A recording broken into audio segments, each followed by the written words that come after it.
ሳይ እንደምን አለ እንደምን ሰነበትክ እንደሰነበትክ ደህና ነው ወይ ብዙ ጉዳዮችን ይዤ ነው የመጣሁት ዛሬ እንግዲህ ጊዜ እንደበቃን እያንዳንዱን ለማንሳት ሞክራለሁ ከየትኛው እንደምጀምር አላቅም ያው በቅርብ ጊዜ ወዲህ የፋኖ አንድነት በተመለከተ እንግዳ ለማደርጋቸው ሰዎች የማቀርበውን ጥያቄ ነው ላንተም የማቀርበው እንዴት አየኸው ፋኖ አንድ መሆኑን አረጋግጧል አስመስክሯል እንግዲህ 12ኛ 13ኛ ቀናችን ላይ እንገኛለን ይሄንን የአንድነት ዜና ከሰማን እንደው ብዙ ሰዎች ብዙ ብለዋል አንተ ምንድን ያልከው ሲጠበቅ የነበረ አንተም በዚህ ጉዳይ ላይ ብዙ ነገሮችን ሐሳብ ሲሰጥበት ስለነበረ እይታም ብንጋራው ደስ ይለናል መሳይ ጥሩ ነው በድጋሜ ስለጋበስከኝ አመሰግናለሁ እንዳየው እንግዲህ የፋኖ አንድነት መስረታ አንድ ትልቅ ታሪካዊ ክስተቱ ነው በፈረንጆቹ 2026 ዓመተ ምህረት ሆኗል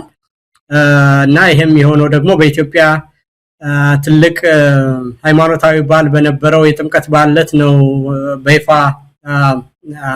የተደረገው ስለዚህ እነዚህ ነገሮች ሁሉ በጣም ላንድ ማርክ የሚባል ነገር ነው የሆነው ምክንያቱም በተደጋጋሚ ስንለው እንደነበረው አገራችን የፖለቲካ ባህል አንተም የምታውቀው ነው በፖጫጨቅ መለያየት ጥቂት ቡድኖች ላይ ይጀምሩታል ከዛ በኋላ መሬት ሳይዝ ተከፋፍሎ ጊዜ ሳይፈጅ ያበቃል በዛ ላይ ደግሞ በነታረክና መጨቃጨቅ የኢትዮጵያውያን የፖለቲካችን የወልስነ ልቦና ሆኖ የቆየበት ሀገር ነው ስለዚህ በዚህ ሁኔታ ውስጥ ፋኖች የተበታተነ ኃይልን ይሄ አደገኛ የሆነ የፖለቲካ ባህል የተጣባውን የፖለቲካ ኢሊት የሚያደርገው መጓተት ሁሉ አልፈው ትልቅ ፋይዳ ያለውን የአማራን የህልውና ትግልና አጠቃላይ የኢትዮጵያንም ህልውና ከዛም ያለፈ እንደሆነ በቀጠናው ያለውን ሁሉ የኃይል ሚዛንና አጠቃላይ በቀጠናው ደግሞ ያላትን ኢትዮጵያ በአለም ላይ ቦታ ሁሉ የሚወስን ትልቅ ኃይል ስለሆነ ይሄ ፋይዳ የፋኖ ወደ አንድ ደረጃ መምጣት ይሄን ሁሉ ነገር ብዙ ያዘ ነው እንግዲህ ደጋግሜ እንዳልኩ በእነዚህ ሶስት ጉዳዮች የፖለቲካ ባህላችን በጣም አደገኛና መቦጫጨቅና አለመተማመን ሁሉም ከሁሉም ጋር መጠራጠር የወርስነ ልቦና በሆነበት ሁኔታ ውስጥ ከባድ ስራ ነው ይሄን ማድረግ በሌላው ግን ደግሞ መሬት ላይ ተበትኖ የተጀመረ ትግል ስለሆነ ይሄንን ከታች ወደ ላይ የተነሳን ኃይል ሰብስቦ ወደ አንድ ድርጅት ማብቃት በተለይም ደግሞ መንግስት የቴክኖሎጂ ብልጫ ባለው ላይና ለመከፋፈል በሚያደርገው ትልቅ ስራና ጦርነት ላይ ሆነው በሚያደርጉት ነገር እነዚህን ሁለት ትላልቅ ስራዎች ተቋቁሞ ትልቅ ፋይዳ ያለው ነገር በቀጠናችንም በአገራችንም በአማራ ህልውና ላይም ያለውን ነገር አንድ ማድረግ መቻሉ ይሄ መችስ በጣም ምናልባትም በታሪካችን ትልቅና መልካም ክንውን ከተገኘው ትምርትም ብዙ ልምድ የምንወስድበት እጅግ ትልቁም ነገር ሆኖ የተገኘ ነገር ነው ከዛ ደግሞ በተለይ የበለጠ ትልቅ ምንድነው ቁም ነገር ሆኖ የሚነሳው በዚህ ሂደት ውስጥ በመስረታ ሂደታቸው ውስጥ አጠቃላይ ወደፊት የቀጠናውንም ያገራቸውንም ያማራንም ህልውና ትግል እንዴት እንደሚያዩት በመግለጫቸው የገለጹት ነገር እጅግ ሁሉንም አካታች የሁሉንም የህብረተሰብ ክፍሎችና የፖለቲካ ተቃርኖዎች ሁሉ ወደፊት እንዴት እንደሚታዩ ግልጽ አድርጎ የሄደበት ያማራን መሰረታዊ ጥያቄዎች እንዴት እንደተረዳበት በውስጡም ያሉት ድክመቶች ምን እንደነበሩና በሂደት ምን እንዳጋጠማቸው ወደፊቱ የኢትዮጵያ ሁኔታም በምን ሁኔታ እንደሚበየን በግልጽ አብራርተው የሄዱበት ነገር ስለሆነ በእነዚህ ሁኔታዎች ሁሉ አጠቃላይ ሳይው የወደፊቱን ነገር ተስፋ ሰጭና የሚያበረታታ ምናልባትም ወደ ድል መቃረባችንን የሚያሳይ ትላልቆችን ከባድ ምራፎች ተሻግረን ምንድነው ያመራር ብቃት ማሳየት የሚችልበት ደፋርና አርቃ አስተዋይ የሆኑ የአዲስ ትውልድ ልጆች መምጣታቸውን የሚያሳዩ ነው ያገኘሁት መሳይ አጠቃላይ ኢንጂነሪንግ ቃል እንግዲህ ፋይዳውንም ነካክተኳል ይሄ አንድነት መምጣት በብዙ መልኩ አዎንታዊ ጎናሉ ያው የተወሰኑ ችግሮች አንዳንድ ሊመጡ የሚችሉ ተጠባቂ የሆኑ ችግሮች ሊኖሩ ይችላሉ ነገር ግን እንደው አጠቃላይ ፋይዳውን እንዴት ልገልጸው ትችላለህ ፖለቲካዊ ወታደራዊ በአጠቃላይ ከኢትዮጵያ ከገባችበት አጣብቂኝ አንፃር አሁን ብቸኛ ስርዓቱን እየተፈታተነ ያለ ስርዓቱን ምናልባትም ከስልጣን ሊያስወግድ የሚችል አቅም ያለው የህዝብ ድጋፍ ያለው ኃይል የፋኖ ኃይል ነው ከዚህ አንፃር ብዙ ኃላፊነት ብዙ አደራ ያለበት ስብስብ ነው እንደው ፋይዳውን እንዴት ሊገለጽ ይችላል ነካክተኳል እንደው በተወሰነ ማብራራት ከቻልኩ ልክ ነህ። አንደኛ የዚህ ስርዓት እንግዲህ ስለ ፋይዳ ስናወራ በአካባቢያችንም ሆነ በአገራችን ያሉ ችግሮች ምንድናቸው? ከዛ በኋላስ መፍትሄ እንዴት ያስፈልጋቸዋል? እና በዚህ ጉዳይ ውስጥ ደግሞ የፋኖ አንድነትና ሚናው ምንድነው የሚለውን አያይዞ ማየት ያስፈልጋል ማለት ነው። ስለዚህ ከስርዓቱ ብንነሳ የአብይ አህመድ ዋናው የመኖሪያ ስትራቴጂ አድርጎ ያየው ሌላ አማራጭ የፖለቲካ ኃይል የለም። ፋኖም ተሰባስቦ አንድ የፖለቲካ ኃይል መሆን አይችልም። በህብረተሰቦች መካከል ትልቅ ቅራኔ ያለ በትግራይ ኤሊት፣ በአማራ ኤሊት፣ በኦሮሞ ኤሊት መካከል በታሪክ አረዳድ ጀምሮ በፖለቲካ ሽኩቻ አንድ ሊሆኑ ስለማይችሉ በእነዚህ መካከል ባለው ልዩነት ውስጥ እየተጫወትኩ እኔ መካከለኛ ቦታ ይዤ እነዚህን እያጋጨው እንደ ባላንሲንግ ኤሌመንት አንዱን ባንዱ ላይ ያስነሳው ሆኖራለሁ ብሎ ሰርቫይቫል ስትራቴጂ ሁሉ በእነዚህ ሶስት የፖለቲካ ኃይሎች ላይ እየተመሰረተ ከዛም በኋላ ደግሞ በአማራ ውስጥ ባሉ የፖለቲካ አመለካከቶች እና አካባቢያዊነትን ሁሉ እየተጠቀመ ገንዘብን መድቦ በዛ ውስጥ እየከፋፈለ በስልጣን እኖራለሁ ብሎ ያሰበ ነው።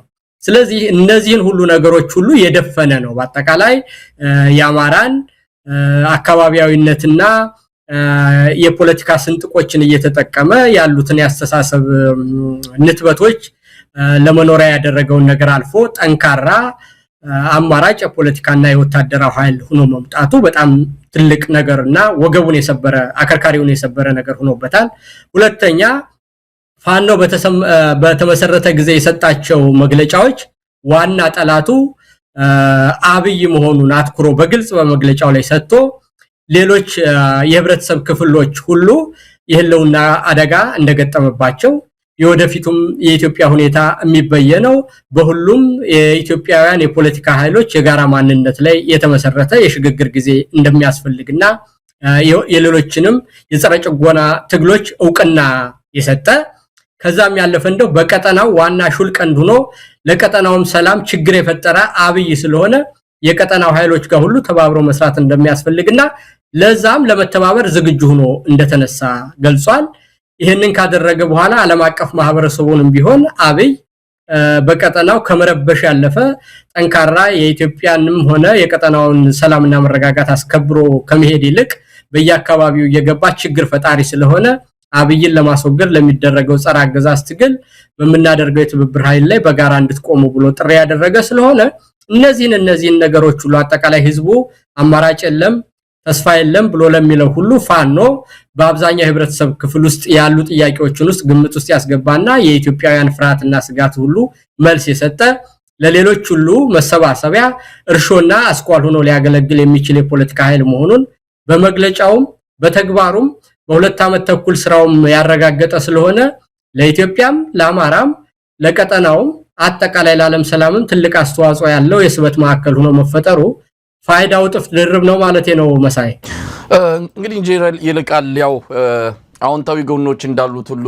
መጪዎቹ ፈተናዎች የሚጠበቁ ጥንቃቄ መደረግ የሚገባቸው ከወዲሁ የአብይ አህመድ አገዛዝ ይሄ አንድነት መምጣቱን አስደንግጦት ከዋዜማው ጀምሮ የተለያዩ ስራዎች ሲያከናውን ነበር የቆየው። በጫካ በጦር ሜዳ ከሚያደርገው የተለያዩ ጥቃቶች ባሻገር በፋኖች መሃል መከፋፈል እንዲፈጠር ከማላቸው የተወሰኑ ወዶ ገቦችን ወደ ራሱ በማምጣት ከፍተኛ የፕሮፓጋንዳ ዘመቻ ነው የከፈተው። አሁን ደግሞ አንድነቱ እውን ከሆነ በኋላ ከትግራይ ጋር ያለውን መጨረሻ ጊዜ የያዛትን ካርድ ለመምዘዝ ዳርዳር እያለ ነው። ሰሞኑን የምናያቸው ነገሮች አሉ።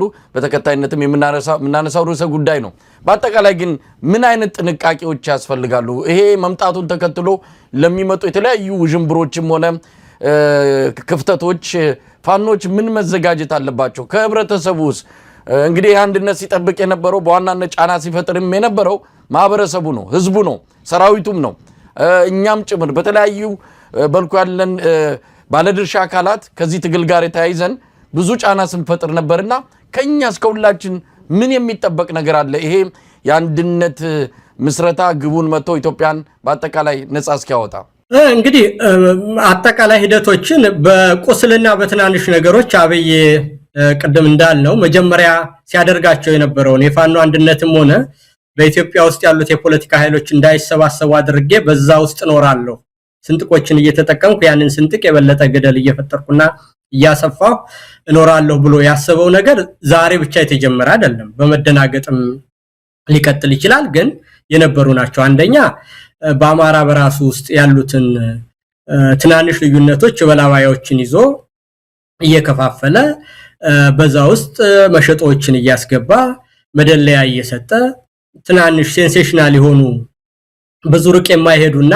ያልታሰበባቸው ያልታኘኩ አስተሳሰቦችን ነገር ግን በቅርብ ሲታዩ ስስና መልካም የሚመስሉ አጀንዳዎችን እያነሳ ለማደናገር ጥረት ማድረጉ አይቀርም። ለምሳሌ የወልቃይትን ጉዳይ ሊያነሳ ይፈልጋል። ጎጃም ጎንደር የሚል ሽኩቻዎችን ሊያነሳ ይፈልጋል። እንዲሁም ደግሞ በሰሜን ወሎ በኩል ያሉትን የማንነትና የወሰን ጥያቄዎችን ሊያነሳ ይፈልጋል።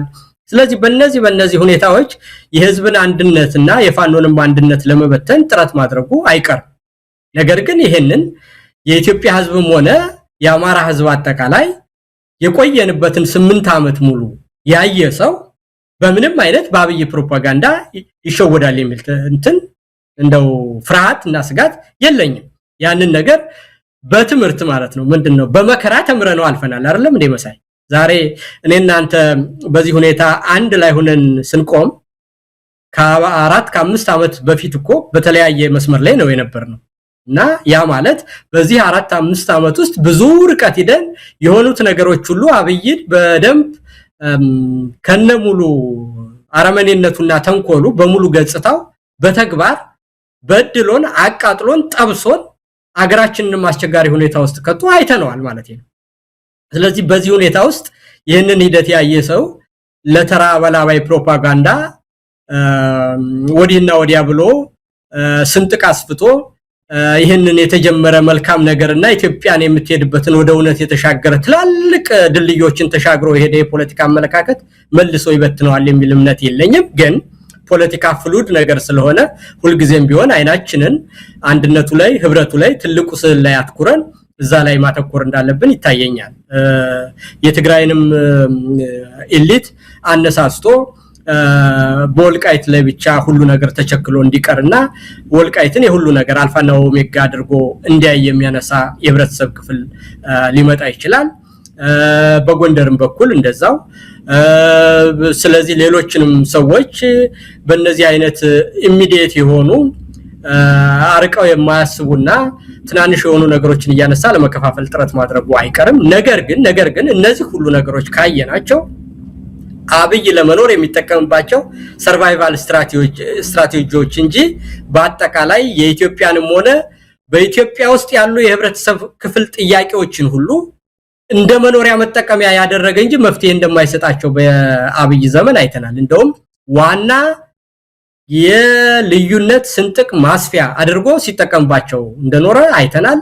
ያንን ደግሞ በመረዳት በኩል ብዙዎቹ ልሂቃንና ምሁራን በሁሉም የህብረተሰብ ክፍል ውስጥ ትምህርት ያገኘንበት ዘዴ ተፈጥሯል ማለት ነው። ለምሳሌ ያህል ቦስ የትግራይ ኃይል በአጋጣሚ የኃይል ሚዛንም አግኝቶ ምንም ብሎ ወልቃይትን ብቻውን ተቆጣጥሮ ቢሄድ አብይ ቤተ መንግስት እስካለ ድረስ እሱ ከአማራ ህዝብ ጋር የትግራይን ህዝብ ያጋጨ በፈለገ ጊዜም ደግሞ በቦምብና በድሮን ወልቃይትን እየደበደበ ይኖራል እንጂ በጉልበት ወልቃይትን ብቻ መቆጣጠር በዚህኛውም ሳይድ ሆነ በዛኛው ሳይድ ፋይዳ የሚሰጥ ነገር እንዳልሆነ ተምረናል። አብይ ስልጣን ላይ እስካለ ድረስ ማለት በዚህም የሚሞኝ ሰው ከዚህ በኋላ ይኖር አይመስለኝ።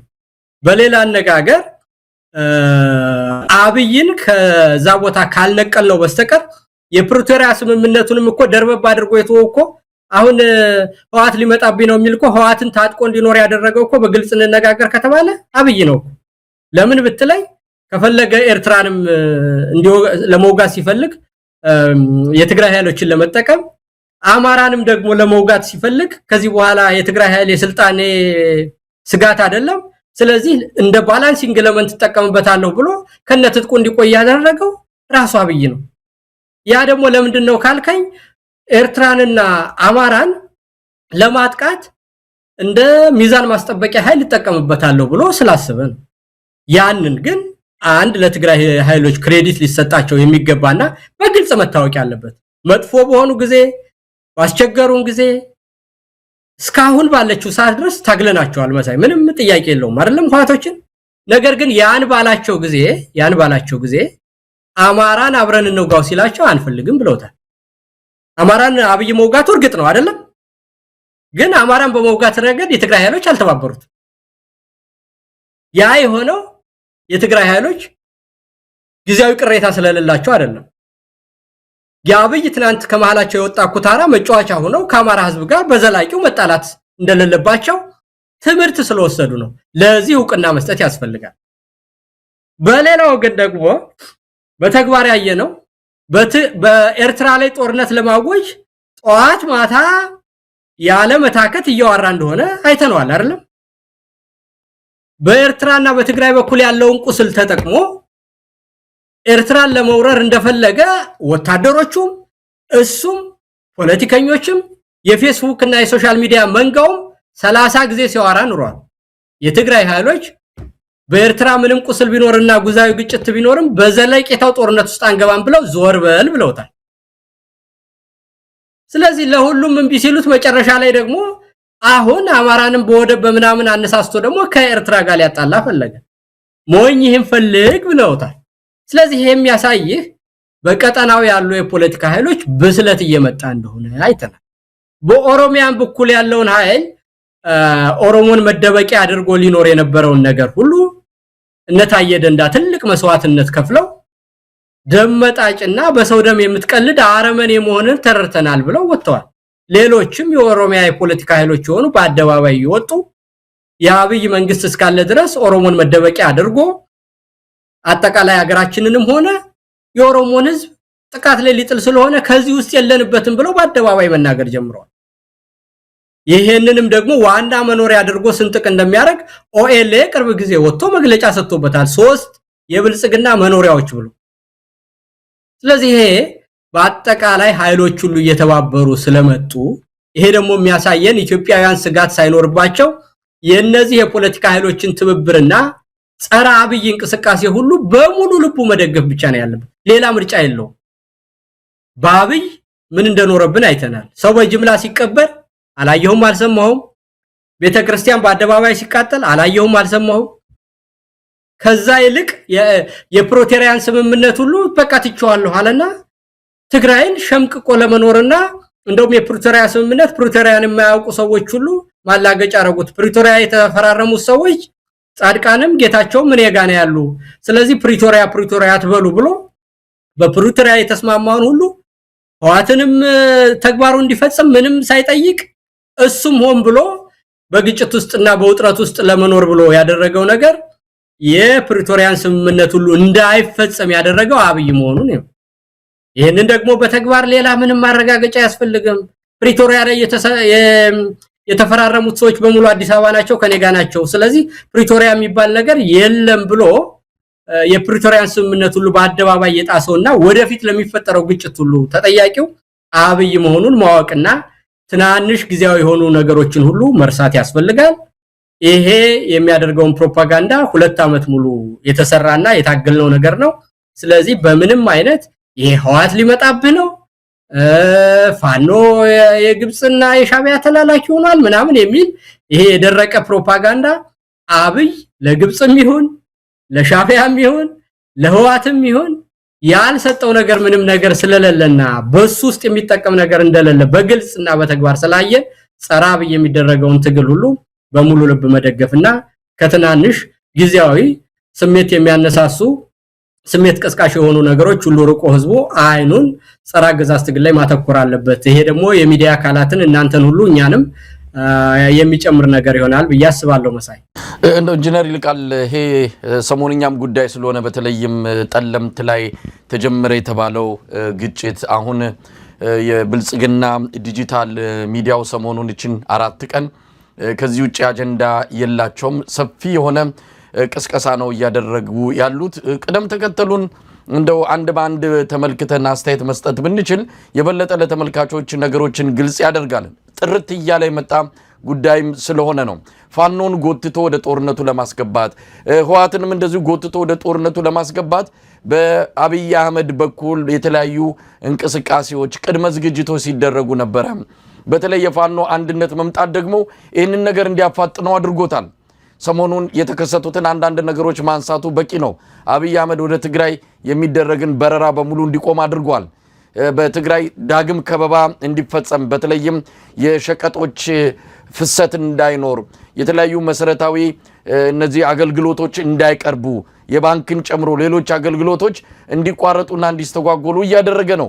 የትግራይ ህዝብ ተቆጥቶ ወደ ግጭት ውስጥ እንዲገባ በተለይም ደግሞ የወልቃይትንና የራያን የጠገዴን ጠለምትን ጉዳይ የሞትና ሽረት አድርጎ የትግራይ ህዝብ ተመልክቶ ከአማራ ህዝብ ጋር እንዲጋጭ በአብይ አህመድ በኩል ከፍተኛ የሆነ ቅስቀሳ እየተደረገ ነው። በተለይ የፋኖን አንድነት ለማፍረስ እንግዲህ በተለየ ሁኔታ መመልከትም ካለብን ፋኖች ምን አይነት አቋም መውሰድ አለባቸው? ፋኖች የታሉ? ይኸው ጠለምት ይኸው ወልቃይት ላይ ህወሓት ጥይት እየተኮሰ የነሱ ድምጽ አይሰማም የበላቸው ጅባል ጮኋለ እያሉ ቅስቀሳ እያደረጉ ነው። በቀደም ተከተል ነው ነገሮችን እያስኬዱ ያሉት እና ምንድነው መደረግ ያለበት? ቀደም ሲል የነካካቸው ነገሮች አሉ፣ ግን አሁን ወሳኝ ጊዜ ደረሰ ይመስላል። አብይ አህመድ የመጨረሻውን ዙር እየዞረ ነው ያለው። መወራጨት፣ በዚህም በዛም መዛት፣ ፉከራው፣ ሽለላው በሰፊው ነው የሚታየው። ሰሞኑን በአየር ኃይል ክብረ በዓል ላይ የሚታየው ይህንኑ ነው። እስቲ ምንድነው መደረግ ያለበት? ህወሓቶችስ እንደው በብልጽግና ወጥመድ ውስጥ እንዳይገቡ ቁማሩን ዳግም እንዳይበሉ ምንድነው ማድረግ ያለባቸው? ብዙ ነገሮችን አንስተናል ከዚህ በፊትም። ምናልባት አሁን የተለየ ነገር ላይኖር ይችላል። አብይ አህመድ ግን ካርዷን ስቧታል። ኢንጂነር ይልቃል ይሳበው በካርዱ እሱ ይቃጠልበታል መሳይ። አሁን ከዚህ በኋላ ምንም ነገር የለም። ትላልቁን ገደሎች ሁሉ ተሻግረነዋል። አሁን ወደፊት የሚታየኝን የእውነቱን ለመናገር ተስፋ ነው። ወልቃይትን መኖሪያ እንዳደረገው እኮ በግልጽ ነው። እስቲ አሁን አንተ ከፈለገ ቆይ እስቲ በፕሪቶሪያ ስምምነት መሰረት የወልቃይትን ጉዳይ ለምንድን ነው የማይፈታውስ? ለምንድን ነው ወልቃይት ያማራ ነው ብሎ በይፋ ያላደረገው? በጀት ያልመደበለት 8 ዓመት ሙሉ ነው አይደል? ለምንድን ነው ያ ማለት ያማራ ነው ብሎ ሰጥቷል። አሁን አብይ ግን የብልጽግና ወታደር ነው እዛው ያለው። የብልጽግና አባላት ናቸው እዛው የሚያስተዳድሩት። ያንን ግን በጀቱን በጅቶ ለአማራ ትክክል ያንተ ነው ብሏል። አብይ ካፎቷል አላለም። ያ ማለት አብይ እየተጫወተብን ነው። ያን ያማራ ነው ብሎ መስክሮ በትክክል ሰጥቶ እውቅና አድርጎ በፕሪቶሪያ ስምምነት አድርጎት በኋላ እንኳን ቢሆን አንድ ነገር ነው። ፋኖ የሚቆጣጠረው ምንም አይነት መሬትና ግዛት የለው። ባህር ዳርም ቢሆን ወልቃይትም ቢሆን በአብይ እጅ ነው ያለው። ፋኖ ምን ያርግ ነው የሚባለው? ስለዚህ አብይና ፋኖ ምንድነው በህወሓትና ብልጽግና ሲጣሉ ከገዳይ ጋር ከብልጽግና ጋር ሆንልኝ ነው የብልጽግናን ጥቅም ለማስከበር ምን ማለት ነው ማለት ነው? በዘላቂው የአማራ ጥቅም ከሆነ በአማራ እውነተኛ ጥያቄዎች ላይ ያለን እምነት ግልጽና የታወቀ ነው። ለማንም ያለ ድርሻው ያለ ፍትህ የአማራን ጥቅም አሳልፈን የምንሰጥበት ምንም ምክንያት የለውም። ፋኖም ይሁን አጠቃላይ አማራም ይሁን ሁሉም ቢሆን በስስትም ደግሞ ያለ አግባብ ልውሰድ የሚል ሰው ካለ የሚመጣውን ነገር በትክክል ያውቃል። ስለዚህ አሁን ይሄንን መጫወቻ አድርጎ ሽብልቅ አድርጎ በአማራና በትግራይ መካከል ያለውን ልዩነት መኖሪያ ስትራቴጂ ያደረገው አብይን ነቅሎ ፍትሃዊ የሆነ ኢትዮጵያን በብሔረሰቦችም ሆነ በፖለቲካ ኃይሎች ድርድር የወደፊቱን ኢትዮጵያ መበየን ነው የሚያዋጣ። አሁንም ለአማራ አልሰጠውም። አብይ በይፋ የምናውቀው ማጭበርበሪያው ነው። ለዛ ማታለያ ያደረገ እንደውም የአማራን ኃይል መሰንጠቂያ ነው ያደረገው፣ መክፈያ። የአማራ ጥያቄ ሆኖ እኔ ማልመልሰው አንድ ሌባና ራሱን ለጥቅሙ የሰጠና አብይ ላይ በሆድ የወደቀ ሰው ለአማራ ሐሳቢ ለጎንደር ሐሳቢ፣ እኔ ደግሞ የአማራ የሆኑ ጥቅሞች ጎንደር አካባቢ ያሉ የማይመለከተኝ ወይም ዘመነ። አሁን ይሄንን የሚሰማ ሰው አለ? በአንድ ጉርጓድ የተቀበሩ ወጣቶች ባሉበት ሀገር ውስጥ ከአብይ ጋር እበላባይ ሆዳም ካድሪ የጎንደር አማራንም ይሁን የጎጃም አማራንም ይሁን አጠቃላይ ወደፊት የአማራን ጥቅም በምንም አይነት እዛ አካባቢ ያሉ ሰዎች ለእንደዚህ አይነት ነገር የሚበቁም ሰዎች አይደሉ። እነዛ ከከፋፈሉንም ደግሞ እነዛ ሰው ነው። የጎንደር ጥቅም አስከባሪ የጎጃም ጥቅም አስከባሪው ነው አብይ የገዛው ሰው። እንደው እንዴት ቢንቁን ነው የምልህ እንደው መጀመሪያውንስ ሁለተኛ የትግራይ ኢሊትስ ቢሆንም በዚህ በተዘበበ ሁኔታ ከአማራ ኃይል ጋር መጣላትና ያልተገባ ግጭት የት ድረስ እንዳደረሰን አጠቃላይ ይሄን ጠፍቶት እንደውዛች ወልቃይት ላይ ብቻ ተሸጉጦ ለአብይ መጫወቻ ይሆናል ብለህ ነው የምታስብ? የአብይ ሆዳም ካድሪ አስቦ የትግራይን ኢሊት ሊያታለው ይችላል ነው ወይ? እኔ አልጠራጠርም በአብይ እውነት ማን መሰል እንዴ ደግሞ በተግባር አልፈውታል እኮ ቁስሉ ትኩስ በነበረበትና ክፍቱ ነው ገና በሚያቃጥልበት ጊዜ እኮ አልፈውታል። አማራን ንውጋኑ እስከ መሳሪያችሁ ተቀመጡ ሲላቸው እኮ ዞር በል ብለውታል እኮ የትግራይ ኃይሎች እና አሁን ተመልሰው እሱ ጋር ዘው ብለው ይገባሉ ብዬ እንዴት ሞኝ ያረጋቸዋለሁ ነው ማለት እነዛ ሰዎች እኮ እንደው ሞኝ እንደው ዝም ብለህ ቅሬታ ሁሉ ባለበትና ፖለቲካ ፍሉድ ስለሆነ እንደው ፖለቲከኛ ደፍሮ አይናገርም እንጂ ዛር ባትል ሃልደር ኤክስፒሪየንስ ሊሆኑ ሰዎች ናቸው። ዝም ብሎ እንደዚህ አይጃጃሉም። ያንን ደግሞ አልፈውታል። ከኤርትራ ጋር ተባብረው ሲሰሩ ቅሬታ ስለሌላቸው አይደለም። በፖለቲካ ግን ውሳኔዎች አስቸጋሪ ሁኔታዎችን አልፎ ያንን ገደል አልፎ የተሻለ ነገር መወሰን ትልቅነትና የሚያስከብር ስራ ወደፊትም በትውልድ ውስጥ የሚያስከብር ነገር ስለሆነ ነው።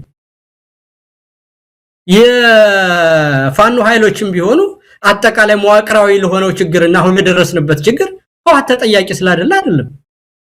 ግን ይሄንን አልፈን ወደፊት መሄድ የምንችልበት መንገድ ካለ መሪነት ማለት በዚህ አስቸጋሪ ሁኔታ ውስጥ አልፎ መልካም ነገር ማምጣት እንጂ ባለፈ ቁስል ውስጥ እያለቀሱ መኖር እንደማይሆን አውቀው ጎበዝ ደፋር አርቆ አስተዋይ መወሰን የሚችሉ የፋኖ አመራሮች ስለመጡልን ይሄንን ታዲያ በላባይ ካድሬና በሆዶ የወደቀ እንደው ምኑንም የማያውቅ ሰው አታሎን ፋኖ ጎንደርን አማራ ጥቅም አሳልፎ ሊሰጥብህ ነው እንዴት ብንናናቅ ነው መሳይ እንደው እንዴት ያለ ጉድ ነው ማለት ምን ሆነ ነው እንደዚህ ደግሞ ስለምንድን ነው እንደዛ የሚሆነው ለምን ነው የምንጠረጠረውኛ እሺ እኛን 4 ኪሎ ሊያስገባ ነው ከተባለ 4 ኪሎ ስንገባ ያማራን ጥቅም አሳልፍ እንዴት ነው መሳሪያው ባንኩ ታንኩ በእኛ እጅ ሲገባ እንደው ሌላ ያምራቸዋል አማራትም ከተኛ ነው ምንባል እንደው በእነስሙ እና ምንም ለፕሮፓጋንዳ እንኳን የሚበቃ ነገር የለውም እንደው ምንም ሐሳብ አይግባን ግን በሁለት አመቱ በዚህ ርቀት ውስጥ እንደው ብዙ ትላልቅ ስራዎችን ሰርተናል መሳይ እኔም አንተም በድፍረት የማይነገር የሚመስል መጣያ የሚመስል ሽብልቅ በተቀመረበት አይደለም አሁን በጦርነት ውስጥ ይያል እና አሁን እንደውም ከዚህ በላይ ማሰብ ያለብን የኢትዮጵያን ህዝብ መከላከያ ውስጥም ያለ አብይ መኖሪያ ላደረገው ነገር አሁን እንደው መልእክት አስተላልፍ ካልከይ በዚህ አጋጣሚ መሳይ ቆይስቲ ራስ ትጥቀን እንዳያስክኑር ላቆየውና ነገር ግን በዚህ አጀንዳ ታጥበው የሚወሰዱ የአብይ በስልጣን ላይ መቆየትን የማይፈልጉ ነገር ግን የወልቃይት ጉዳይ በጣም ስስ ስለሆነ የወልቃይት ታሪክ ለአማራው ብቻ ሳይሆን ለጎንደሬው ብቻ ሳይሆን አጠቃላይ ለቀጠናው የጂኦፖለቲካ እንቅስቃሴ በጣም ወሳኝ ኮሪደር ስለሆነ ያንን በቀላሉ ምናየው አይደለም በዚህ አጋጣሚ ህዋቶች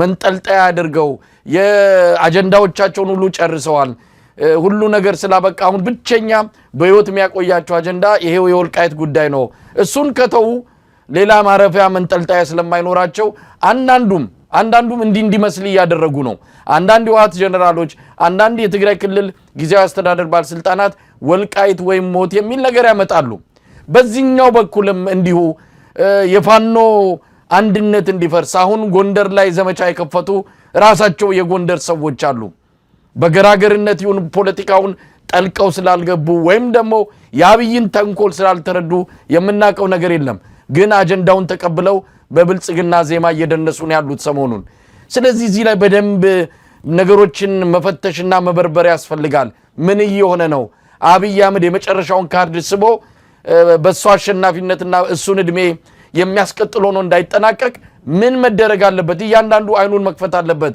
ምናልባት እዚህ ላይ ትንዘርዘር አድርገን እንድትገልጸው ብዬ ነው ጥያቄውን ዳግም ያነሳሁት እስቲ መሳይ በተግባር ነው እስቲ ዝም ብለን አሁን ህዋት ሊወስድ ወልቃይት ምናምን የሚለውን ነገር እንተውና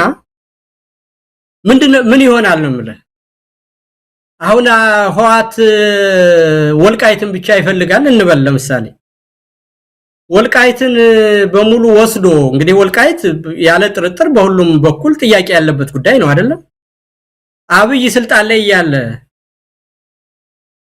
ህዋት የኢትዮጵያ የፌደራል አካል ነው አይደለ? የፌደራል መንግስት አካል ነው። ያለ አማራ ክልልም ስምምነት ያለ ፌደራል መንግስትም ሌሎች አካላትም ስምምነት ወልቃይቱን ወስዶ ከፌደራል መንግስትም ጋር ከአማራም ጋራ አጠቃላይ የወደፊቱም የትግራይ ሁኔታ እንዴት እንደሚሆን እስቲ ኤክስፕሌን ቱ ሚ ይሄንን ይሆናል ብሎ የሚያስብ ሰው ማለት ነው ካለ በየትኛውም ቦታ ይሁን ባህር ዳር ያለም ሰው ይሁን መቀሌም ያለ ሰው ይሁን ይሄንን ጥያቄውን ይሆናል ብሎ ካለ ቀጣዩ ነገር ከዛ በኋላ ምን እንደሚሆን ያሳየኝ። ምንድነው የሚሆነው? አብይ ታጥቆ አዲስ አበባ አለ እንግዲህ አይደለ? አማራም ክልሉ እንደ መንግስት አለ። ከዛ በኋላ የትግራይ ክልል ከፌደራል መንግስት ጋር ግንኙነት አይኖረውም ማለት ነው። ከዛ በኋላ የአማራ ክልልና የትግራይ ክልል ምን ይሆናል ነው የምትለው? ስለዚህ በአጠቃላይ በጉልበት አብይ ስልጣን ላይ እስካለ ድረስ ወልቃይትን ተቆጣጥሮ የትግራይ ኃይል የሚኖርበት ነባራዊ የፖለቲካ ሁኔታ አይታየኝም። መገንጠልስ ቢሆን አጠቃላይ ከኢትዮጵያ ህዝብ ጋር በሙሉ ተጣልቶ መሬት ወስዶ ነው መገንጠል የሚችለው የትግራይ ህዝብ? ከዛ በኋላ ዘላለም ጦርነት መቆየት ነው ከኢትዮጵያ ጋር የሚሆነው? ስለዚህ ያንን ወልቃይትን ብቻ የማያዝ ነገር አሁን ለአብይ ሽብልቅ የተጠቀመበት ስለሆነ አብይ እስካለ ድረስ የወልቃይትም ችግር አይፈታም፣ የኢትዮጵያ ችግርም አይፈታም። በትግራይ ውስጥ በኩልም ያለ ይሆን በአማራ በኩል ያለ መፍትሄ አያገኝም። ያንን መጫወቻ ነው ያደረገው። ስለዚህ መጫወቻ ያደረገውን ሰውዬ ብድግ አድርገ አባረህ ማት አይነት ሞዳሊቲስ ተስማምተው ኢትዮጵያውያን እዛ አካባቢ የሚኖሩት ምንም ሳያውቁት የሚኖሩበት መንገድ እና ሁኔታ ማንንም ሳያሸንፍ ማንም ጋር ለህግ ሳይጋባ ኢትዮጵያውያን በሚገባ ተስማምተው ተከባብረው ተዋደው ለምን እንደተጣሉ እንኳን ሳያውቁት በሚጸጽታቸው ሁኔታ መኖር የሚችልበት ፕላትፎርም ይፈጥራል። ምንም ሐሳብ አይግባ። ያ ከሆነ ደግሞ አሁን ዋናው ነገር መሆን ያለበት ይሄንን በህዝብ መካከል ያሉ ሽብልቆችን እየተጠቀመ መኖሪያ ያደረገ ህዝብን በህዝብ እያጋጨ ቀጠናውን እያመሰ አማራንም እርስ በርሱ ስንጥቅ እየፈለገ የሚያወራውን ነገር በየጊዜው ደጋግመናል። አሁን አላወራው ምን እንደተናገረ በጎንደርና በጎጃም መካከል ጎንደር እንዳይለማ የከለከለኝ ባህር ዳር ነው እያለ በቤተ ክርስቲያን ላይ የሚያደርገውን ነገር በሸዋ በወሎ መካከል የሚፈጥረውን ነገር በሰሜን ወሎና በደቡብ ወሎ መካከል የሚፈጥረውን ነገር አብይን እናውቀዋል። በአገውና በተቀረው የአማራ ክፍል መካከል የሚፈጥረውን ስንጥቅ የሚናገረውን ነገር አይተናል። በአማራና በትግራይ በኩል ኤርትራን ከትግራይ ለማዋጋት ደቡብ ኢትዮጵያ እንዴት አድርጎ እንደሰነጣጠቀው አይተናል። ስለዚህ ኦሮሞን ከአማራ ጋር አጣልቶ የኦሮሞ መንግስት ለማድረግ የሄደበትን ርቀት አውቀናል። ይሄን ሁሉ ማትና ጦርነት ኢኮኖሚያችንንም ፖለቲካችንንም አጠቃላይ በቀጠናው ያለውን ሰላምና መረጋጋትም ሁሉንም ነገር ያሳጣንና የችግራችን ሁሉ ምንጭና አናት 4 ኪሎ ያለው ብልጽግና የሚባል ቡድን ነው። ስለዚህ ይሄንን ለማባረር የሚደረግን አንድነት በሙሉ ትብብር ማድረግ በተቀናጀ ሁኔታ መራመድና ለትናንሽ ተራ ያብይ የፖለቲካ ግርግር በየትኛውም በኩል ያሉ የፖለቲካ ኃይሎች የኦሮሞ የፖለቲካ ኃይሎች አሁን አንድ ዘራፊና ሌባ ስብስብ ኤሊት መፍጠር ነው አላማቸው ወይስ የኦሮሞን መሰረታዊ ጥቅሞችና ፍላጎቶች በሀገሩ ላይ ተከብሮ እንዲኖር ማድረግ? ይሄንን የኦሮሞ መንግስት ነው መንግስታችሁን ሊወር ሰሜን መጣላችሁ ምናምን ሲላችሁ የኦሮሞ ህዝብ ኢትዮጵያ ሀገሩ ናት። በሀገሩ ውስጥ ደግሞ የቡድን መብቱንም ሆነ የግል መብቱን በሀገሩ ላይ ተከብሮለት ያሉት መሰረታዊ ጥያቄዎች እንዲኖሩ ያስፈልጋል እንጂ አንድ ዘራፊ ኤሊትና እበላባይ ሜዲዮከር 4 ኪሎ ማስቀመጥ ነው የኦሮሞ ህዝብ ትግል አላማ። ስለዚህ ይሄንን የኦሮሞ መንግስት ነው እያለ የሚያታልለውንም የኦሮሞ ልሂቃን በቃ ሊሉት ያስፈልጋል። ብዙ ሰው ነቅቷል። አብይን በማባረር ላይ ምንም ማወላወል የለባቸው። የትግራይ ኃይሎችም ያሉ ስንጥቆችና ትናንሽ የሚመስሉ ነገሮች ብዙ ፈተና አልፈዋል። አሁን በሂደቱም ተምረውበታል። እነዚህ ጥያቄዎች ሁሉ ቀላል የሚሆኑበት መሃል ላይ የፈጠሩት ራሳቸው የፈጠሩት ብልጽግና የሚባል በእነሱም ስተት ጭምር የበለጠ ኃላፊነት አለባቸው የትግራይ ኃይሎች። በእነሱ ድክመት ውስጥ ነው ብልጽግና የተፈጠረው። ስለዚህ ብልጽግናን ማስወገድና የኢትዮጵያንም ህዝብ የትግራይንም ህዝብ በሰፊው መካስ የሚቻለው አንዳንድ የወሰን ጥያቄዎችና ትናንሽ ቂሞችን በማወራረድ ሳይሆን መሰረታዊ የሆነውን ችግር ካናቱ መፍታት ሲቻል እንደሆነ ማወቅ ያስፈልጋል። በአማራ በኩልም ያለው ነገር እንደው ከየት መጥቶ ነው ዝም ብለን መጠራጠር የጀመርን ማለት ነው። አሁን እስቲ እንደው እኔን አስበኝና መሳይ የጎንደር የሆነውን ጥቅም ወይም ያማራ እነሱ የሚሉትን ማለት ነው እኔ እንዲህ ስለው ራሱ ይቀፈኛል እኔ እንዴት ነው አሳልፍ የምሰጥ እስቲ እና እኔ ተጠርጣሪ ሆንኩ እንደው ግሩም ደሞስና እኔን ጠርጥሮ አብይና ምን ነው ጎጃምን ጠርጥረ ነው የጎንደርን ጥቅም ታስከብረው እንደው በፖለቲካስ እንደው የጉድ አይደለም ወይ ያማራ የተሰባሰቡ ኃይሎችን ሁሉ ጠላት የጎንደርን ጥቅም አሳልፈው የሚሰጡ ፋኖች ከዛ ደግሞ ማነው የሚያድነን ከትግራይም ተጣልቶ አብይ የሚባል ወላባ ነው አሁን የፖለቲካ ነው መሳይ እንደው በእውነት እና ይሄንን አምኖ የሚሄድ ያማራ ኢሊት ያካለ ሰው ነው ትለዋለ መሳይ እንደው ይሄ ያታለለና ኢንጂነር ይልቃል አሁን እንግዲህ እኔም አንተም ነገሮችን በደንብ እየተረዳን ስላለን የአብይ አህመድን ተንኮል ከትላንት ተምረን ነው እውነት ለመናገር አንዳንድ ሰዎች ራሳቸው ላይ በራሳቸው ማፈር የሚገባቸው ናቸው ትላንት ይሄን ሁሉ መከራ ያመጣ ትላንት በምንድነው በኮንቪውስና ኮንቪንስ ነው ይያለ ያንን በደንብ ቁማሩን በልተን መጣን ይያለ ሌላ ቁማር ሌላ ካርታ ሌላ ካርድ ሲስብ አሁንም ጥርጣሬ ውስጥ የሚገባ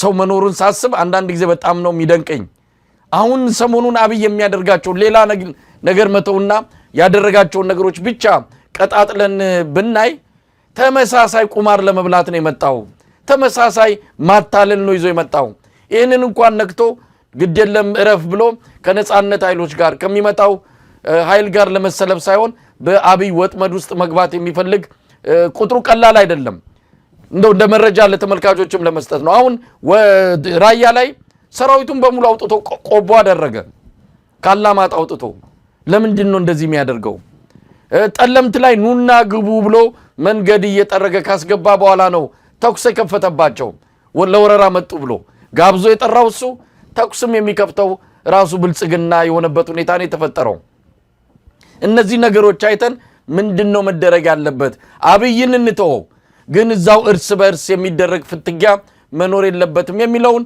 እንደው በደንብ አስምሮ ማለፍ መግለጽ የሚያስፈልግ ይመስለኛል በሌላ በኩል እንደው ኢንጂነር ይልቃል አብይ ከዚህ በኋላ ምን ካርድ ቀረው እንግዲህ ወልቃይት የመጨረሻዋ እድሜውን ልታስቀጥል የምትችል ሰሜን ላይ ያንን ጦርነት ያንን የእርስ በርስ ፍጥጫ ካላፈነዳው መሃል ስልጣኔን አጣለው ብሎ እርግጠኛ ሆኗል ፕላን ቢ የሚባለውን ኢትዮጵያን መምራት ካልቻልኩኝ ኦሮሚያን ገንጥዬ ሁለተኛውን እቅዴን ተግባራዊ ያደርጋለሁ የሚለው አብይ የኋላ ኪስ የተቀመጠ እቅድ አለ ምናልባት እሱን ሊመዝ ይችል ይሆን ምክንያቱም ይሄ መጨረሻ ካርዱ ነው የወልቃይት ካርድ ከተቃጠለ ከዚህ በኋላ አብይ መንጠልጣያ የማይኖረውምና ምን ሊፈጠር ይችላል አይ በነገር ላይ እሱን አውርቷል አብይ ባለይ መረጃ ልንገርህ አብይ ያው የተለመደውን ባለጊዜዎችን ሰብስቦ ያወራው ነገር አለ አሁን ቅርብ ጊዜ ሰማሁት ማለት እና ያደረገው ምን እናደርግ ብሎ ስብሰባ አድርጓል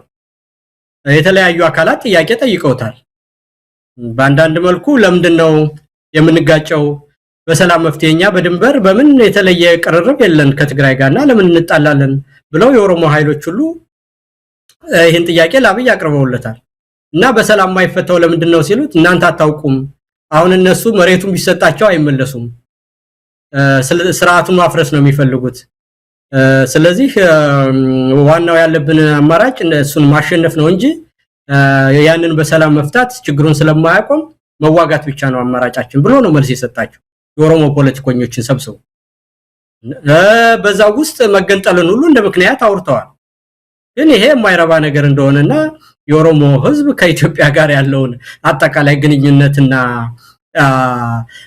የተዋቀረበትን ድርራማ ጋስቦ ይሄ የማይሆንና የማይታሰብ ነገር እንደሆነ እዛው ያሉ ሰዎች ሁሉ በጥብቅ እንደተቋወሙት ሰምቻለሁ እኔ በዛው ውስጥና ይሄ አንተ ያልከውን ካርድ እንቢካሉ ሰሜኖች አንዱ ነው ከመጡ እንገንጠል የሚለው በራሱ ወዳጆች በኩል እንዲነሳ አድርጓል ግን ያ ሁሉ ነገር እንደማይሆን አርኳል ስለዚህ መፍትሄ መስጠት አይፈልግም ስልጣኑን ለማቆየት ብቻ ስለሆነ እሱ መዋጋት ብቻ ነው ያለን አማራጭ ብሎ አቋም ወስዶ ስብሰባውን በዛ መንገድ እንደደመደመው ዛሬ ሁን ትናንት መሰብሰባቸውን እኔ መረጃ ደርሶኛል መቼም ለፕሮፓጋንዳ ብዬ እንደማላወራኔ መታቂ ይመስለኛል መሳይ ምክንያቱም በቂ መረጃ ስላለ ማለት ነው አብይን ለመተቸት ከሆነ በቂ ነገር አለ እንዲህ ያለ ነገር ማውራት አያስፈልገኝም ለኔ ፈጥሮ ማውራት እና ይሄን አድርጓል። ግን ባለው ሰርክልስ መሰባሰብ ውስጥ ምንም አይነት ምንድነው ውሃ ያልቋጠረና ያልተገዛለት ሐሳብ እንደሆነ በትክክል መረጃው አለኝ። ስለዚህ አሁን ራሱ ተንኮል እንደዚህ እኮ ነው መሳይ የተወሰነ ሰው እስከሚያውቅበት ድረስ ትቆያለህ ለተለያየ አካል እያወራ አይደለም። ያ ግን አንዴ ከተነቃበው ውሸት አሙረኛ አይነት ነገር እኮ ነው። የትግራይን ሰዎች ሰብስቦ አማራን ላዳክም እሱ ነው ያስቸገረኝ ጊዜ ስጡኝ ብሎ አማራን አጥፍቶ ከዛ በኋላ ትግራይን ለማድረግ ትግራይን ጦሩን ሳያስፈታ ያስቀመጠው አማራን ለማጥፋት ነው። ወይም ደግሞ ትግራይ ወደባ መጣሁ ብሎ ጀግና ነኝ ለማለት ያንን ለማድረግ ነው። ግን ከትምህርት ተምረው የትግራይ ሰዎችም ቅድም ደጋግመን እንዳልነው ይሄንን ፖለቲካ አከሸፉበት። የአማራ ፋኖንም የፕሪቶሪያ ስምምነት ስለተጣሰ ነው የመጣ ብሎ ያንን ጸረ ፕሪቶሪያ አድርጎ በትግራይ ኃይል ጋር ገደል እንዲሆን አድርጎ ነበር። ግን የአማራ ፋኖች ጠላታቸው እሱ እንደሆነና ከፕሪቶሪያ ስምምነት ጋር ምንም ግጭት እንደሌላቸው በይፋ በተደጋጋሚ ለትግራይ ህዝብ ለደረሰበትም ችግር ያላቸውን ኮምፓሽን እያሳዩ በይፋ የህዝብ ግንኙነታቸውን ሲሰሩ ነው። በተግባርም እስር ቤት ውስጥ ያን ትኩስ በሆነበት ቁስሉ ያገኙአቸውን የትግራይ የጦር መኮንኖች ሁሉ በክብር ወደ ትግራይ በመሸኘትና በሚሰሩት ሁሉ የህዝብ ግንኙነት ስራ ውስጥ ከፕሪቶሪያ ስምምነትም ሆነ ከትግራይ ህዝብ ፍትሃዊ በኢትዮጵያ ውስጥ ካለ ጥያቄ ጋር ምንም ጸብ እንደሌላቸው ባለፈ ታሪክም ተቸክለው እንደማይኖሩና ወደፊት መራመድ እንደሚፈልጉ ፋኖች በግልጽ አሳዩ። ያንንም ጥይቱን አከሸፉበት። እንዲሁም ደግሞ የኤርትራን ህዝብ ኢትዮጵያ ሰላም ስለሆነች ነው የኤርትራ መንግስት አኩርፎ ብሎ ባለም አቀፍ ማህበረሰብም በምንም የኤርትራን መንግስት ሁሉ ጠላት አስመስሎ ከዛም ወደ ብላምጣ ብሎ በትግራይ ላይ ለማነሳሳት በኤርትራ ላይ ለማነሳሳት ጥረት አድርጓል። የኤርትራ ህዝብም ሆነ መንግስት አንድ ቀን ከፕሪቶሪያ ስምምነት ጋር ግጭት ስላለኝ ነው ይሄን ያደረኩት የሚል ወይም ኢትዮጵያ ለምን ሰላም ሆነች የሚል ምንም አይነት ጥያቄ አንስቶ አያውቅም። እንደውም የኢትዮጵያን ህዝብ ፍትሃዊ ጥያቄ በአግባቡ በመደገፍና ከስተቱ በመማር ከኤርትራ ከኢትዮጵያ መሰረታዊ ዘላቂ ጥቅሞች ጋር በማይጋጭ ሁኔታ ነው የፖለቲካ ስራቸውን እየሰሩ ያሉት። ስለዚህ በሂደት ውስጥ ብዙ ትምህርቶች ተምረዋል። የኦሮሞ ኤሊት መደበቂያችን አትሆንም እዛው በጠበል ብሎታል።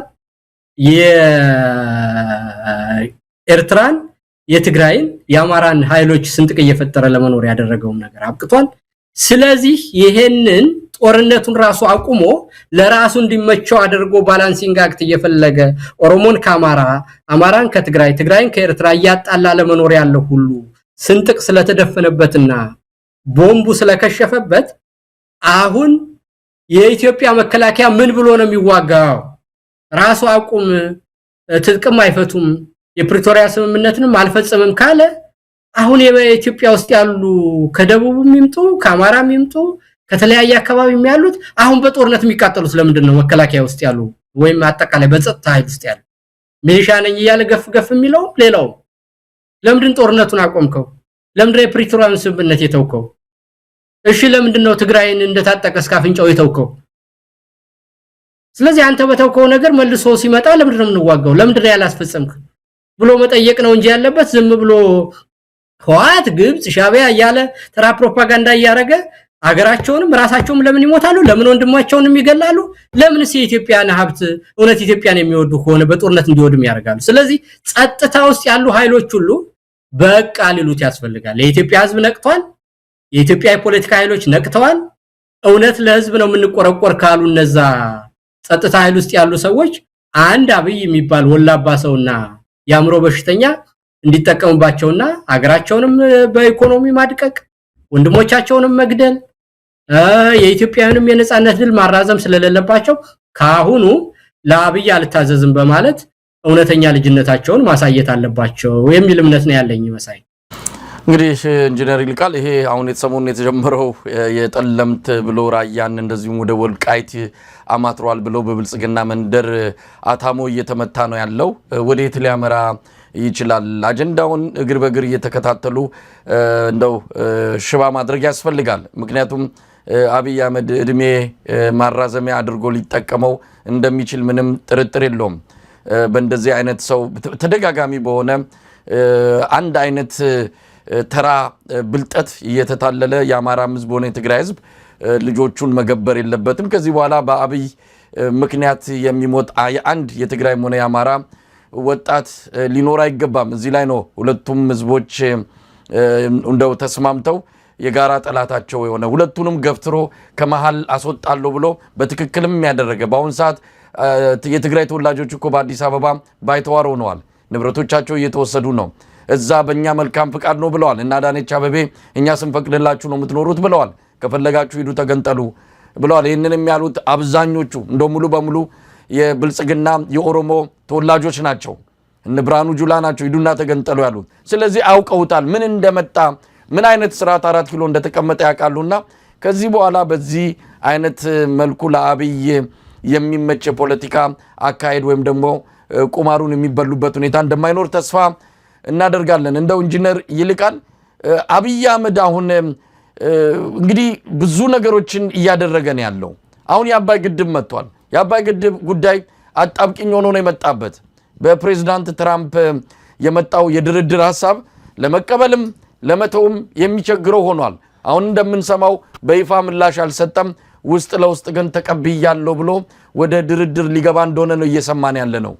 እስቲ በዚህ ጉዳይ ላይ ምን ማለት ትችላለህ? ሰሞኑን የምክትል የውጭ ጉዳይ ሚኒስትር ወደ አፍሪካ ቀንድ አቅንተዋል። አዲስ አበባ ነው ያሉት። ተገናኝተዋል ከአብይ አህመድ ጋርም ከሌሎች ባለስልጣናት ጋርም። ጉዳዩ ሌላ ነገር ነው እየተባለ ያለው። ከአየር መንገድ ጋር የተያዘ ሌሎች ነገሮች፣ ወታደራዊ ትብብሮች ነው እየተጠቀሰ ያለው። በዋናነት ግን የፕሬዝዳንት ትራምፕን ፍላጎት ለማስፈጸም ነው ሰውየው ወደዛ ያቀኑትና ምን ልናይ እንችላለን? አብይ አህመድ ለጠባብ ፍላጎቱ ይህንን አጀንዳ ሊጠቀመው ስለሚችል የኢትዮጵያ ሕዝብ አይኑን ከፍቶ ይህንን ጉዳይ ይከታተል የሚል መግለጫ ከተለያዩ አካላት እየተሰጠ ይገኛል። ይህን ጉዳይ እንዴት እየተከታተልከው ነው? ምን የአብይን ቀጣፊነት በተለያየ ጊዜ በዚህ በግድቡ ዙሪያም ሆነ በአጠቃላይ በኢትዮጵያ ብሔራዊ ጥቅም ላይ ደጋግመን ያየነው ነገር ነው። ለስልጣኑ ሲል ምንም ነገር ሊያደርግ እንደሚችል በተደጋጋሚ አይተነዋል። በተለይ ደግሞ ያኔ ትልቅ ድጋፍ ባለው ጊዜም እንኳን የኢትዮጵያን መሰረታዊ ጥቅሞች አሳልፎ ለመስጠት ወደ ኋላ ያላለ ሰው አሁን በተዳከመበትና መሄጃ ባጣ ጊዜ ደግሞ የባሰ መሸጦነቱ እንደሚጨብር ምንም የተረጋገጠ ነገር ነው። ነገር ግን መሳይ አሁን በአጠቃላይ ባለንበት ሁኔታ የኢትዮጵያ መሰረታዊ ጥቅሞች ሊከበሩ የሚችሉት በኢትዮጵያ ውስጥ ኢትዮጵያን የሚወክል እውነተኛ መንግስት ሲቋቋም ብቻ ነው። ያንን ህዝባዊ የሆነ መንግስትና ለህዝብ ተጠያቂ የሆነ ግልጽ የሆነ መንግስት መመስረት እስካልቻለና አብይ እስካለ ድረስ ምንም አይነት የኢትዮጵያ የሚጠበቅ ብሔራዊ ጥቅም እንደሌለ ማወቅና በሁሉ መረዳት ያስፈልጋል። ስለዚህ ለዚህ ሁሉ መደፈርና አገሪቷን ሁሉ ብርግድግድ አድርጎ እንደ ኮማሪ መሸታ ቤት አሳልፎ የሰጠ ይሄ ወላባ ስርዓት ስለሆነ ይሄንን ጠራርጎ ማስወገድ የመጀመሪያው ነገር። በተረፈ አሁን በጊዜው ኢሚዲየትሊ የምናጣው ነገር የለም። ግድቡ ብድግ ብሎ አይሄድም። ኢትዮጵያ ውስጥ ነው ያለው፣ የትም ሊሄድ አይችልም። አሁን ባለበት ሁኔታ ኢትዮጵያን የሚወጋም ከውጭ ኃይል የሚመጣበት ነባራዊ ሁኔታ ባለው ጂኦግራፊያዊ ሁኔታ የለም። የሚፈልጉት ነገር ቢሆን የአሜሪካ መንግስት ኢራን ውስጥም ጦርነት ለማድረግ አጠቃላይም በቀጠናው ውስጥ ያለውን ሁኔታ ትመራልናለች ብለው ግብጽን ስለሚፈልጉ የግብጽን ቁስል ማሻሸትና የግብጽን ፍላጎቶች ማሟላት የአሜሪካ የትራምፕ አስተዳደር የውጭ ፖሊሲ መሆኑን እናውቃለን። ስለዚህ እዚህ ላይ እንዳይሰጥ ካስፈለግን አብይን ቶሎ ብሎ ማባረር ብቻ ነው ያለን አማራጭ። ሌላ ምንም ወዲህና ወዲህ የሚባል ነገር የለውም። በተረፈ ግን ኢሚዲየትሊ የሚመጣ ነገርና አብይ ጋር በመቆም የምናስቀረው ምንም ነገር የለም።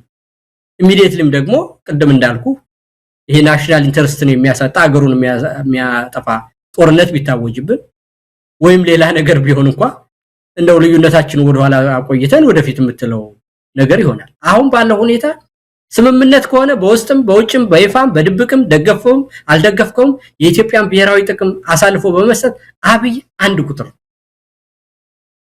ካራዊ መሬት ጋር እንዲህ ያለ ብር በኪሱ እየተሸከመ እየመጣ ምንም ነገር ሲያደርግ በኢትዮጵያ ብሔራዊ ጥቅም ላይ እየቆመረ ነው። የኢትዮጵያን ትልቅ ሀገርነት ተጠቅሞ ቀጠናውን እያመሰ ነው። ሱዳንን እያመሰ ነው። ሶማሌን እያመሰ ነው። ኤርትራን ካልወገሁና ወደብ ካላመጣሁ እያለ ነው። ጅቡቲን እያመሰ ነው። ነባር የሆነ ጥንታዊ በደንብ የተያዘ የውጭ ግንኙነት የነበረ።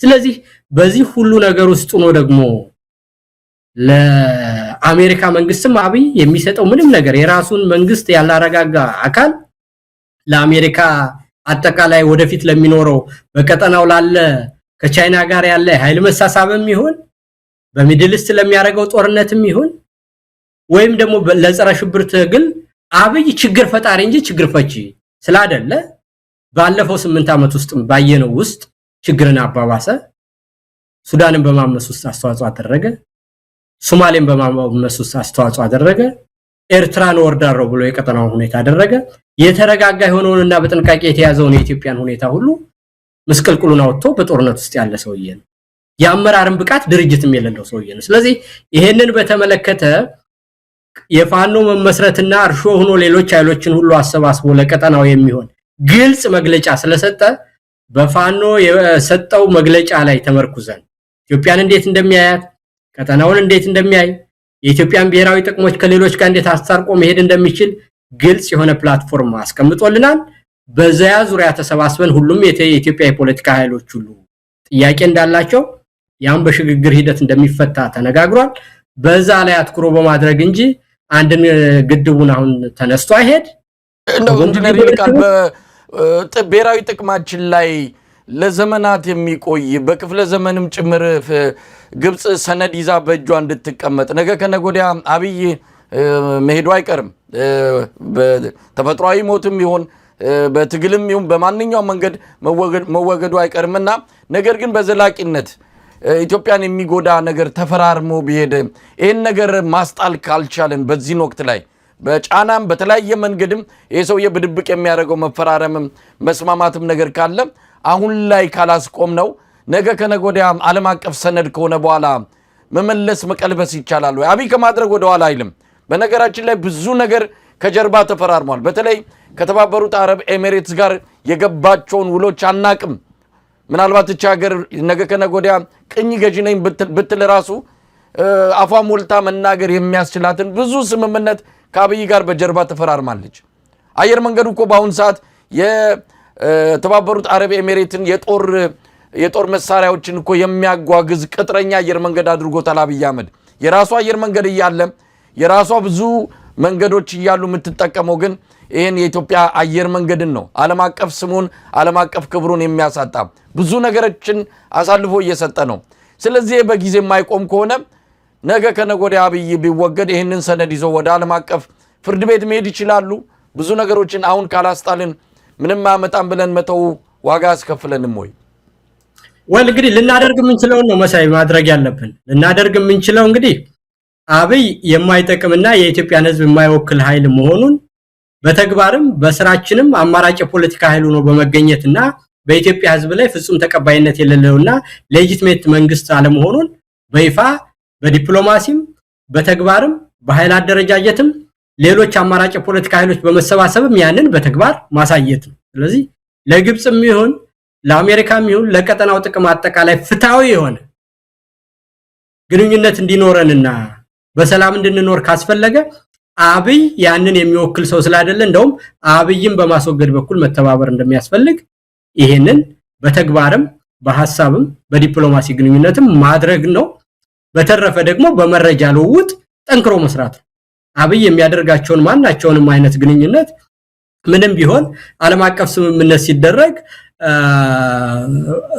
ፓርላማው ራቲፋይ ማድረግ አለበት ማጽደቅ አለበትና እንደዛ አይነት ነገሮች ሲደረጉ ደግሞ ፓርላማ ውስጥ ያሉ ሰዎች ሁሉ በድብቅም ሆነ በተለየ ሁኔታ እንዳይደረግ ጠንክረው መታገል ነው ያለባቸው ከዛ በተረፈ ግን ዓለም አቀፍ ህግና ዓለም አቀፍ ፓርላማው ብዙ እኮ ነገሮች ሲደረጉ ኢትዮጵያን ብዙ ነገሮችን አብይ አህመድ ሲያከናውን እኮ ምን አገባችሁ ተብሎ ምንም ማድረግ ሳይችሉ ቁጭ ያሉ ናቸውና በፓርላማው ውስጥ እንደው እምነት ይኖራል ወይ አጠቃላይ ነገሩን እኮ አበላሽቶታል አብይ አህመድና ለዚህ ነው አንዳንድ የሚመለከታቸው ቀዳዳውን የሚያገኙ በተወሰነ ደረጃ ይሄንን ነገር ማስቆም የመቻል እድል ያላቸውና አጋጣሚ ያላቸው ሰዎች እንደ ወደፊት ብቅ ማለት አለባቸው አለበለዚያ ነገሩ ካለፈ በኋላ ምንድነው ምን ከሄደ ምን ጮህ እንዳይሆንም ነው ስጋቱ ለማሳይሱ ሁሉ ብዙ ወደዛ ውስጥ ገብተህ አታስደኝ ኢንተርናሽናሉ አሁን የት ድረስ እንደሄደ የምናውቀው ነገር ነውና ኢንተርናሽናል ሪሌሽን እና ኢንተርናሽናል ነው የሚሰራበት መንገድ አሁን በአለም ላይ ከቲዮሪ አልፈን በተግባር እንዴት እንደሆነ ያየንበት ሁኔታና ብዙ